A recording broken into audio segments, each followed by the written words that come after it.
Before we get into the video, make sure y'all hit that like button, subscribe if you're new. I mean, come on, what are you doing if you're not subbed to me by now? My content is fire, from stop motions, news videos, reviews, music occasionally. All my social media accounts are linked down below, and now, let's get straight to it. Hey, all you beautiful souls out there, thank you for clicking on this video. Got some Rise of the Beast news that I want to talk about here. First up, we got Steven Caple Jr. talking on this interview that he did for Dexerto. I don't know how to pronounce that. It's a website on here for like movie and pop culture news.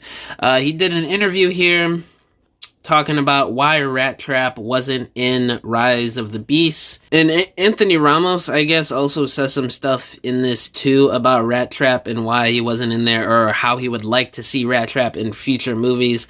So Steven Caple Jr. first up says here, there wasn't a specific reason as much as it was there were a lot of robots in the movie, he explained.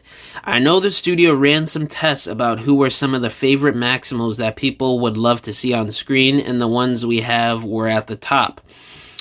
That's interesting that he's saying that, because Airazor's in this movie, and you don't really think of her as a Maximal that's everybody's fan favorite. It's always Primal, Cheetor, RATTRAP, and Rhinox, and Dinobot probably too. Tigatron and Airazor are always kind of the ones that are sort of sidelined by the fandom. Like, obviously people love Tigatron and Airazor, but definitely not as much as the original, 5 members from the first few episodes of Beast Wars. So I don't know how Airazor got that top dog nomination by Paramount there to be put in the movie, but I guess, I don't know. And then he goes on to say, but RATTRAP, and there's just a few other characters that we had to leave that even hurt me to this day, but it was just too many. However, Caple Jr. is not ruling out giving RATTRAP his day if a sequel gets the green light. If the sequel happens, we can introduce a lot of new characters, he added. So the door remains open, whoever works for the story. So typical, director teasing the sequel, because we obviously do know they are in development, brainstorming idea phase for the sequel to Rise of the Beast, if Rise of the Beast does well, which I'll be making a separate video later on today on the box office for Rise of the Beast right now and what's going on with it, which, by the way, really isn't too great in news. But anyway, going back to this, obviously, as many of you watching this video, I would love to see RATTRAP in this movie, so hopefully Caple Jr. does push to include him in a sequel, which would be really nice. And Anthony Ramos chimed in. It says here, Noah is certainly keen on the idea, especially given how much fun his wisecracking Autobot partner Mirage turned out to be. It would be fun to get RATTRAP up in here, he told Dexterro. RATTRAP and Mirage together? That'd be ridiculous. That'd be so much fun. Yep. That would work, actually. Mirage and RATTRAP do have similar sort of personalities, so I could definitely see that working out. And obviously, I would love to see RATTRAP in these movies. Give me Dinobot, give me all the Beast Wars characters. Just give them all to me. I want to see them in live action form. And I do not think the Beast really rose. What the heck was I saying? I don't think the Beast really rose that much in Rise of the Beast, so I would definitely love to see more Beast Wars characters included in future sequels and movies. Now taking our attention to some concept art for Rise of the Beast here. First thing here, Mirage. We have some head studies of him, which some people pointed out looks like Steve from Minecraft, and yeah, I could definitely see that. I saw somewhere too that this artist specifically stated that he knows pretty much nothing about Transformers. He hasn't seen any of the cartoons or any references of the brand, so any similarities to anything else from Transformers is basically a coincidence. So I want to talk about that real quick about Paramount, the people that they hire that are involved with these movies. I don't think it was Shane Baxley. I think it was somebody else that said that about their concept art. But they're hiring people involved in these Transformers movies that aren't fans at all, which is common. Not everybody you get in the film industry is going to be a fan of the film that they're working on. That's just how things are. But with Marvel Studios and Star Wars, Lucasfilm to a degree, they hire a lot of people that are Star Wars fans or that are Marvel fans in general. So, we obviously have certain people involved in the concept artists, CGI artists, that have come out and said that they were big Transformers fans, big Beast Wars fans. Obviously, Stephen Caple Jr. has pointed that out multiple times in interviews, that he was a big Transformers fan and Beast Wars fan when he was younger. So you got that going for the production of this film, but then you have a lot of other people that have come out and said, and concept artists working on this thing, designing the main characters, the Transformers of this movie, saying that they know absolutely nothing about Transformers. And it's not really that big of a deal because, like I said, there are people in the, film industry that work on these films that are just not fans of it. That's how it's going to be. But I would just love it if we got more fans of Transformers involved in these things, like what Disney does with Marvel and, to a lesser extent, to say the least, Star Wars. So that's just my little rant there. But anyway, back to these concept art designs. Got another head study, which is a little bit different than the other one. Then you got a full body design here for Mirage, looking very different than his G1 counterpart, way more than the design that we got in the final film. But this design isn't too bad. I'm not digging the head sculpt at all. That looks nothing like how Mirage would be in Rise of the Beast, so I'm glad with what they went for the final movie. And there's a bit of, alternators Mirage in there. And then there's another one that's slightly different with a bit less blue on him. So it's not a bad design. There is a lot more vehicle mode kibble on this one than the design that we got in the final version. But in terms of the head and some expressive features with this look of the character, I am glad that they went with the final design.